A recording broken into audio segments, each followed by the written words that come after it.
Primeiro eu quero ler um versículo que Deus tem falado muito com a pastora Arlene, né?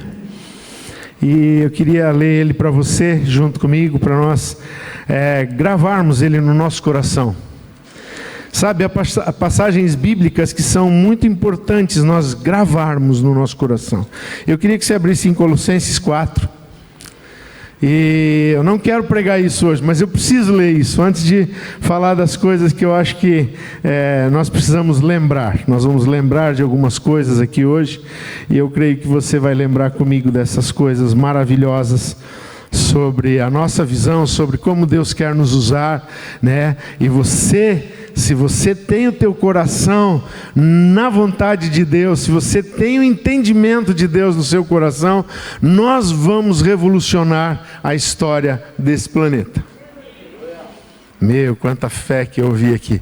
Se você tem um coração nos propósitos de Deus, se você está entendendo a vocação, o que nós temos que fazer nesse planeta, se você já compreendeu, se você sabe quem é o nosso Deus, nós vamos revolucionar essa terra. Amém. Aleluia. Sabe, tudo provém da fé, e o que não provém da fé é pecado, irmão. A Bíblia diz isso, então vamos ser cristãos de fé. Mas lá em Colossenses 4, eu só quero ler do 2 até o 6 com vocês. Diz assim: continuem a orar, vigiando em oração com ações de graças. Continuem a orar, quer dizer, nunca parem de orar. Amados, é muito fácil de nós tropeçarmos, nos desviarmos, perdermos na nossa atenção, do foco, do propósito, de tudo, quando nós paramos de fazer algo que nos leva na direção. É como parar de prestar atenção na rota, né? Esquecer do GPS, e não sei quem aqui já teve esse privilégio maravilhoso de estar dirigindo o GPS ali falando, né? A 300 metros, aquela coisa, né? E você começa a conversar e a 300 metros você passou direto e não entrou. Quando a gente deixa de orar e de vigiar, muitas vezes, no propósito que Deus deu para nós, nós saímos da rota e nós não percebemos que o Senhor disse era para ter entrado ali, era para ter parado ali, era para ter feito esse trajeto, e a gente foi, e de repente a gente diz: nossa, Senhor, né? E Deus disse: não, mas eu estava dizendo, né? O GPS está dizendo retorna, você não está entendendo ainda. E a gente tem que voltar da onde a gente errou o caminho, né? Volta às tuas primeiras obras, volta ao teu primeiro amor, volta lá para o propósito. Mas aí, continuando em oração, mas com ações de graça. Você lembra, né, do próprio Filipenses, né? Quando ele diz assim, 4:6, se não me engano: fazei conhecidas diante de Deus todas as vossas petições, com orações, com súplicas e com ações de graças. Quando a gente está louvando a Deus e a gente está sempre em adoração a Deus, isso significa que nós estamos sempre crendo de que as suas promessas vão acontecer. Porque quem não agradece a Deus, quem não louva a Deus pelos resultados, pelas vitórias, ele não entendeu ainda que quando Deus nos chamou para as obras que nós temos que viver, segundo Efésios 2:10, né, que de antemão preparou para que andássemos nelas. Se nós andarmos na obra do Senhor e não nos desviarmos do propósito, nós sempre teremos vitória em nossa vida. Por isso temos que agradecer, ações de graça. Senhor, obrigado pela tua direção, obrigado, Espírito Santo, por nos guiar. E daí ele continua e ele diz assim: ao mesmo tempo orem também por nós. E aí eu vou dizer, né, orem pela liderança da igreja, orem pela gente. A gente ainda não está algemado, né? Mas se nós pararmos de orar, qualquer dia desse podemos ter um pastor preso, hein? Pelo caminho que o mundo toma, é perigoso. Mas vamos ficar orando para quê? Para que as portas se abram. Para que a porta se abra, para que a gente possa... Para que uma porta aberta, pastor? Para revelar o mistério de Cristo.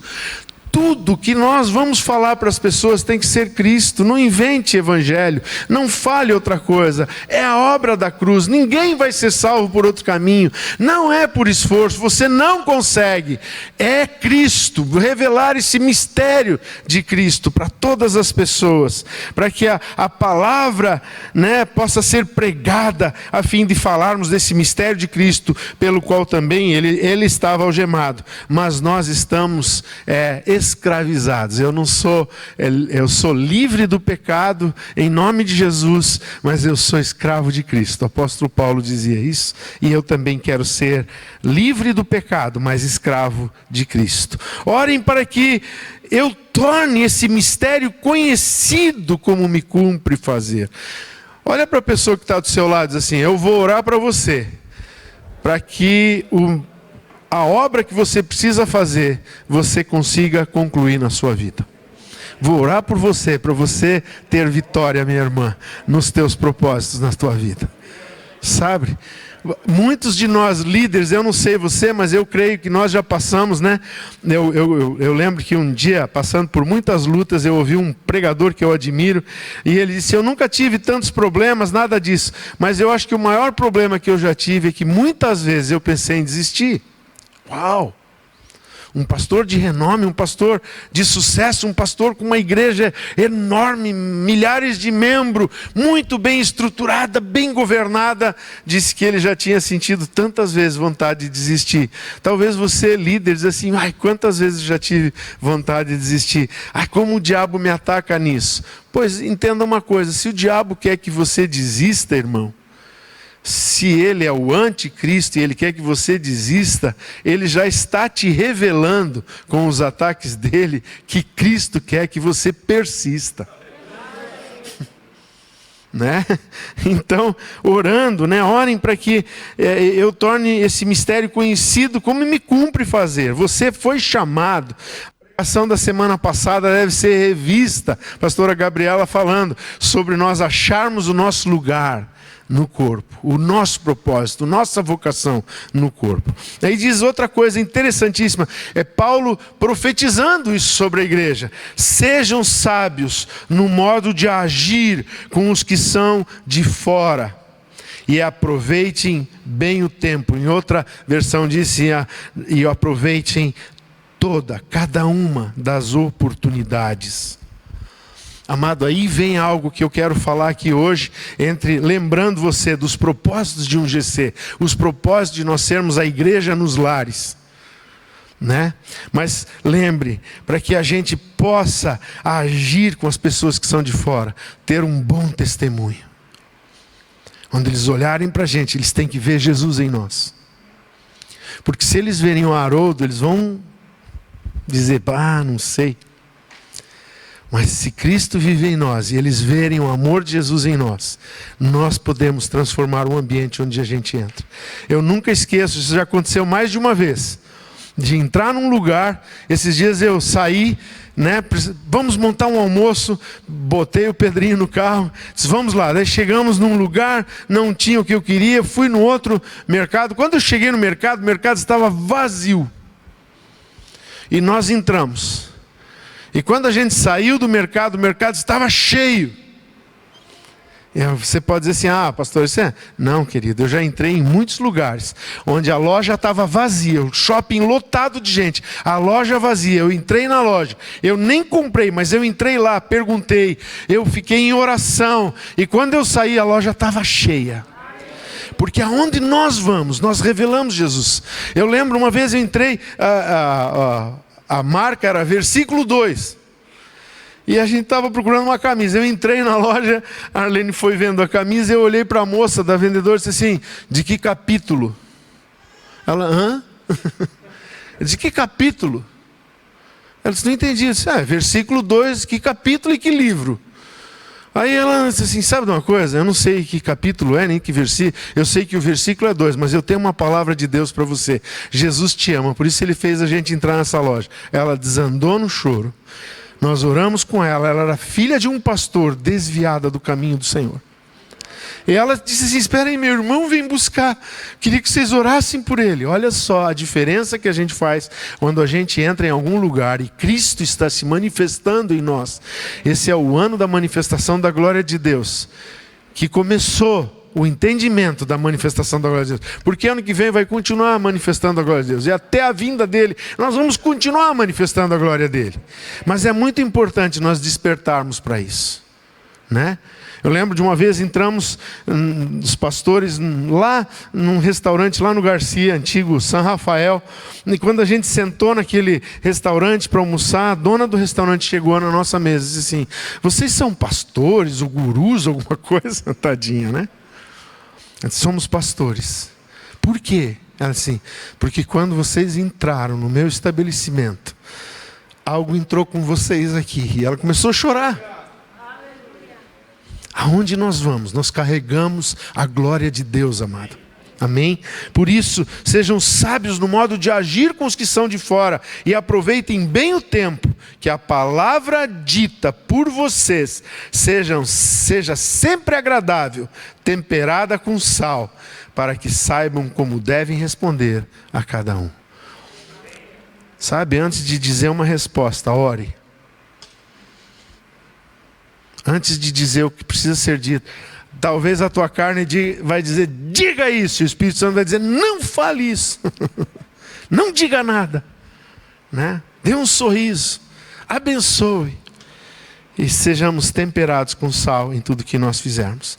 Agora eu queria falar com você, nós estamos num dia lembrando, né? Nós somos líderes, nós temos uma visão de trabalho, nós temos uma estratégia. Por quê? Qual é o propósito desse trabalho? Por que ter um grupo de crescimento? Por que ter a igreja nos lares? Aliás, eu queria que você entendesse, né? Nós temos a necessidade de trazer as pessoas e incorporar as pessoas. Não sei se você tem percebido, mas todo culto nós temos tido visitantes, e nós temos que ter uma estratégia, e eu penso que a única e melhor estratégia que existe é nós estarmos vigilantes em oração, atentos a quem entra nessa igreja. Não só os pastores, nada, mas a gente. Aquele rosto é novo para mim. Você pode até acontecer de chegar lá e dizer: ô irmão, que bom te ver aqui. Meu nome é fulano de tal. Quanto tempo você está vindo? E a pessoa até diz assim: já estou vindo 1 ano aqui. Aí você vai dizer: 1 ano? E eu não sabia, né? Pode ser que você vá ter uma resposta: estou há 3 meses nessa igreja. Mas talvez porque nós estejamos falhando de chegar nela no primeiro dia e dizer: não, eu vim hoje aqui. Bem-vindo, nós te amamos e tal. Posso tomar o seu endereço? Olha, sabe, no final do culto você pode trocar o seu endereço, essa fichinha aqui lá atrás, ganhar um presente da igreja. E a gente fazer esse relacionamento com as pessoas que vêm para cá. Porque o objetivo não é só conhecê-las, ou dizer assim: olha só como a nossa igreja é bonita. Não, olha, você pode ser igreja. O grande propósito de Jesus ter morrido naquela cruz é para que você se torne corpo dele. Quem assistiu os últimos membresia lembra do pastor Tiago falando assim, né? Deus Pai queria uma família. Deus, o Filho, queria um corpo, e o Espírito Santo um templo. E a gente pode dizer para a pessoa: você pode fazer parte da grande família de Deus, você pode se transformar em corpo de Cristo nessa terra, você pode ser o templo onde o Espírito Santo habita. Tem tanta coisa que a gente pode falar, mas se a gente focar nisso daí, essa pessoa sair daqui entendendo isso, você pode convidar ela para ir lá no seu grupo de crescimento, para ela ser igreja. Porque quando ela só vem num culto de domingo, ela está vindo à igreja. Mas quando você vai inserir ela no propósito de Deus, de ganhar almas, de evangelizar, de fazer discípulos, batizar e ensiná-los a fazer discípulos, você está vivendo o propósito de Deus, né? Então, um grande propósito de um grupo de crescimento é fazer com que a gente cresça no conhecimento do propósito, tendo um bom relacionamento com Deus, com o Espírito Santo, para entendermos o que o Senhor quer que a gente faça até a vinda dele. O Senhor tem um propósito, Ele morreu numa cruz pela gente. Não sei quantos de vocês sabem dessa notícia. Jesus morreu por mim, morreu por você. E por que Ele fez isso? Porque Ele acredita que quando o Espírito Santo que veio sobre Ele, o Espírito de Deus está sobre mim pelo que me ungiu, desceu essa unção sobre o seu corpo. Ele disse: não vou deixar vocês sozinhos, esse mesmo Espírito vai descer sobre a igreja, e vocês vão ser minhas testemunhas, e vocês vão fazer a obra que eu faço, vocês vão curar os enfermos, vocês vão perdoar pecados, vocês vão levar pessoas à salvação, vocês vão abrir as portas dos céus para vidas dos perdidos, vocês vão empurrar as portas do inferno, vocês expelirão demônios, vocês falarão em outras línguas. E eu quero dar aqui uma palavra para você: não é só falar em outras línguas num culto, não, é falar em outra língua, como eu já vi testemunhos de uma pessoa que foi falar numa comunidade japonesa e ele não sabia falar, o intérprete não veio, o rapaz lá que podia interpretar disse que não ia interpretar. Ele disse: então só vou fazer uma oração, se vocês permitem. E aí o cara disse: então traduziu lá para o ancião da comunidade que ele vai fazer uma oração.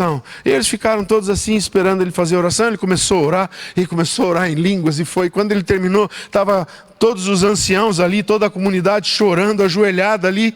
E aí o rapaz que não queria interpretar chegou e falou: por que você não falou para mim que você fala japonês? Ele disse: mas eu não falo japonês.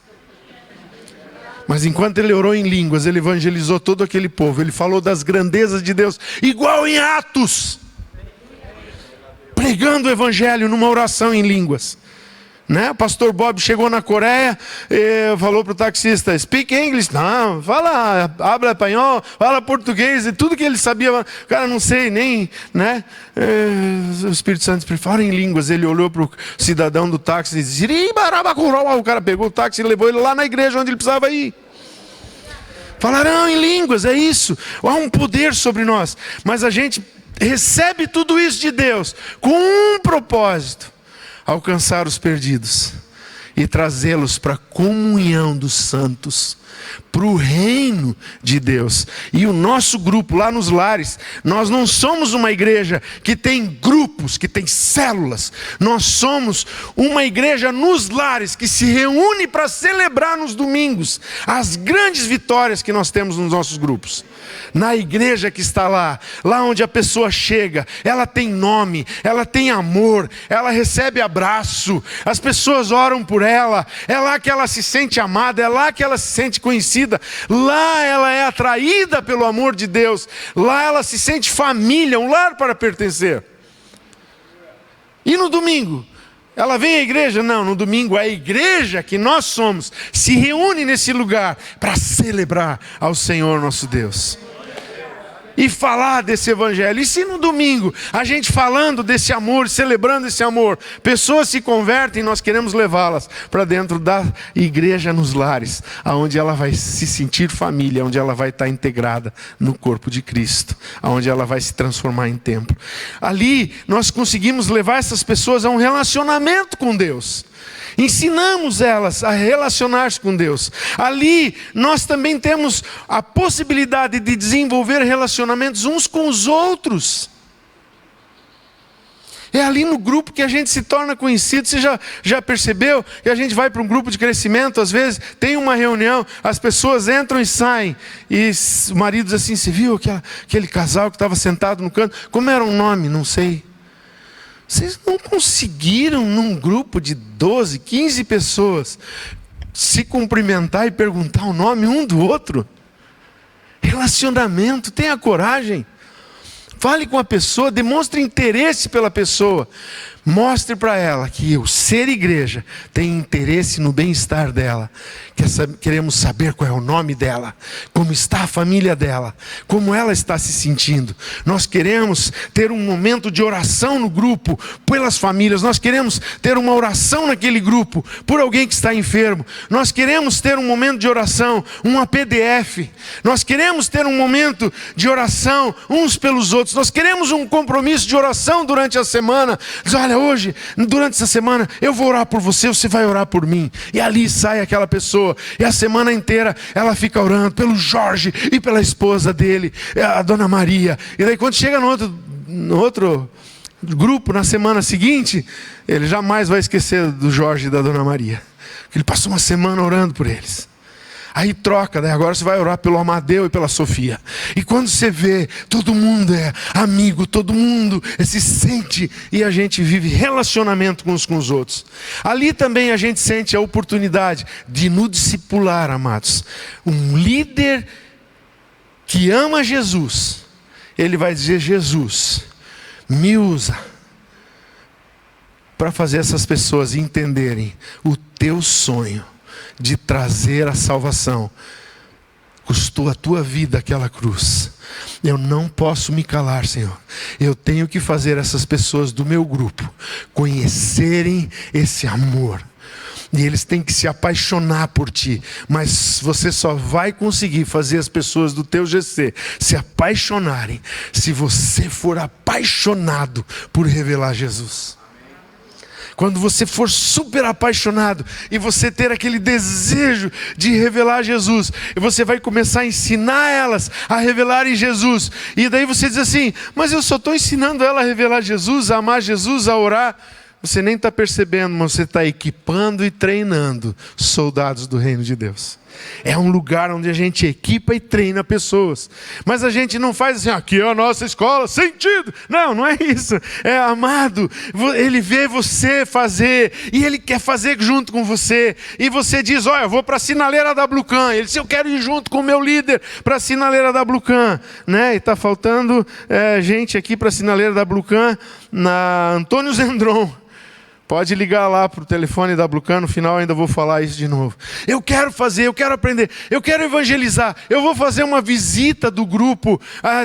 Sabe aquele casal, eles estão doentes, nós vamos lá, vamos fazer só uma visita. Nem vamos poder entrar, né? Agora é época do... né? Vamos com todo respeito, mas vamos levar lá uma cesta com um chocolatezinho. E aquele, vamos junto. E o discípulo diz: vamos junto. Ele está aprendendo, ele está sendo preparado para revelar o amor de Deus.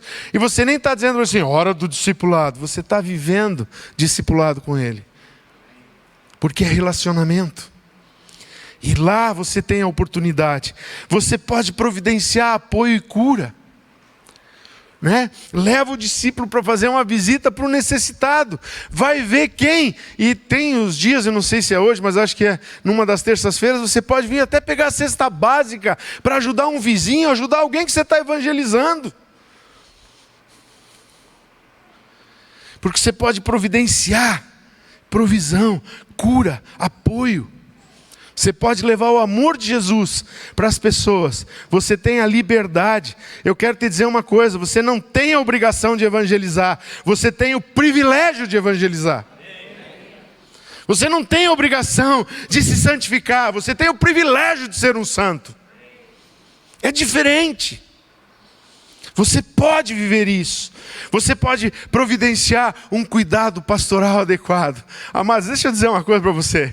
Como igreja, se eu atendesse todos os dias, de meia em meia hora, né? Consultório médico, meia em meia hora tem vaga ali no gabinete pastoral, eu não daria conta de atender as pessoas dessa igreja.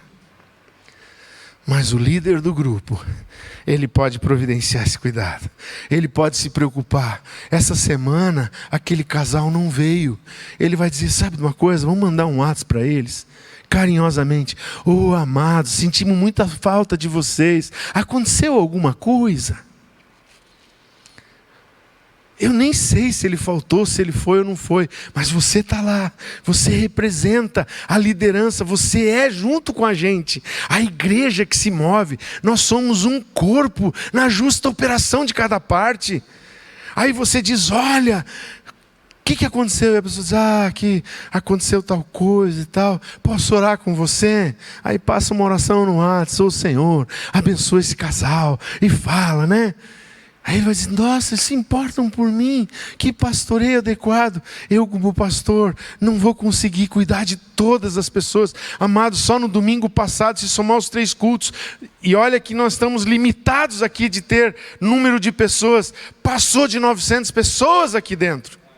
Como é que eu vou atender essas pessoas? Mas os grupos, vivendo, a igreja pode atender essas pessoas. E você diz, pastor, mas eu não me sinto capaz. Querido, não é pelo que você sente. Simplesmente diga, Senhor, usa-me. Eis-me aqui, Isaías disse, eis-me aqui, usa-me a mim. Uma ligação. Você faz isso para o cliente, você faz isso para a pessoa que você atende.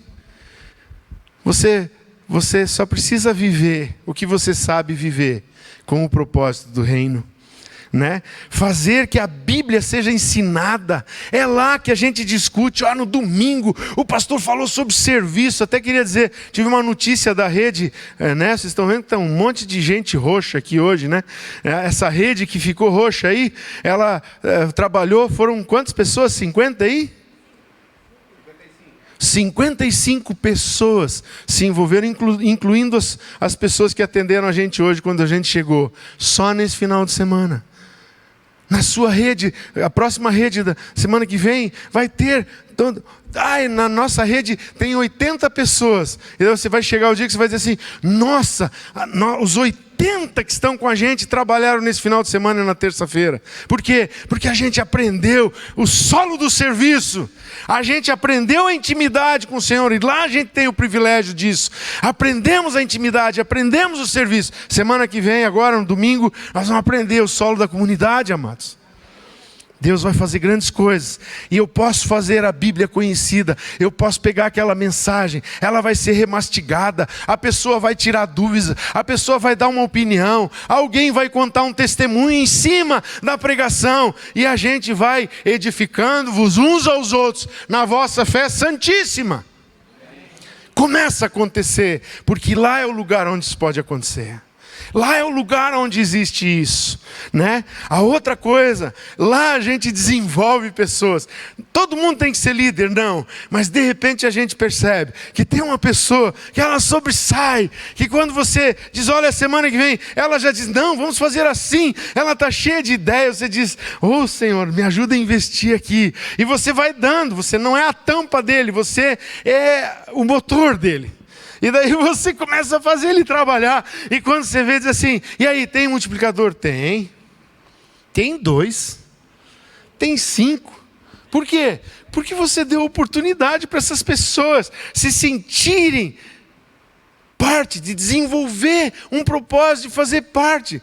Ela diz assim, que tal você, semana que vem, você fazer como é que a gente diz, facilitar a nossa conversa no GC. Amém. Aí ela faz, ela diz, nossa, isso não é tão difícil. Eu pensei que era tão difícil ser líder, mas não, você está vendo? É só isso, a gente facilita. A gente não tem que ser nada na vida de ninguém, a não ser um modelo aonde Jesus aparece mais do que a gente mesmo. É um lugar onde essas pessoas encontram espaço para se desenvolverem na fé, se desenvolverem na salvação, se desenvolverem na comunhão, se desenvolverem no ministério. Eles brotam sozinhos. Também é um lugar onde a gente pode convidar a pessoa que trabalha com a gente. Amados, no domingo em que o pastor Tiago pregou, ele falou sobre o lugar secreto. Quando ele disse assim, Eliseu falou para o seu moço ir até Jeú, perguntar quem era Jeú, e falar com Jeú na câmara secreta e dizer assim, assim, assim diz o Senhor, você vai eliminar todos os homens da casa de Acabe, Jezabel será morta, os cachorros vão comer a carne dela, ela nem será, não haverá quem a sepulte, e daí você vai ungir ele rei e vai sair correndo. E ele chegou lá na casa de Jeú e o Tiago falou, lá no lugar onde estavam reunidos os capitães, e ele disse assim, quem é o capitão Jeú? Ele disse, sou eu, tenho uma mensagem para você. Fale. Ele disse, não, tem que ser num lugar secreto. Você lembra disso? Quem lembra? Levanta a mão.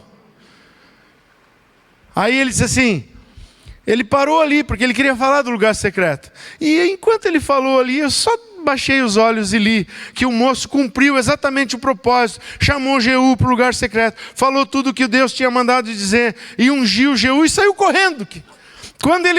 Quando Jeú saiu do lugar secreto, os capitães disseram assim, o que esse louco queria? Ele trouxe uma mensagem para mim. Todos disseram, mentira. Mas fale-nos o que ele te disse. E ele disse, ele falou que é para eu matar todos os homens da casa de Acabe. Jezabel será morta e não haverá quem a sepulte. E ele me ungiu rei sobre Israel. E saiu correndo. Sabe o que aqueles capitães que disseram que aquele servo do profeta era louco e que ele tinha falado uma mentira, fizeram?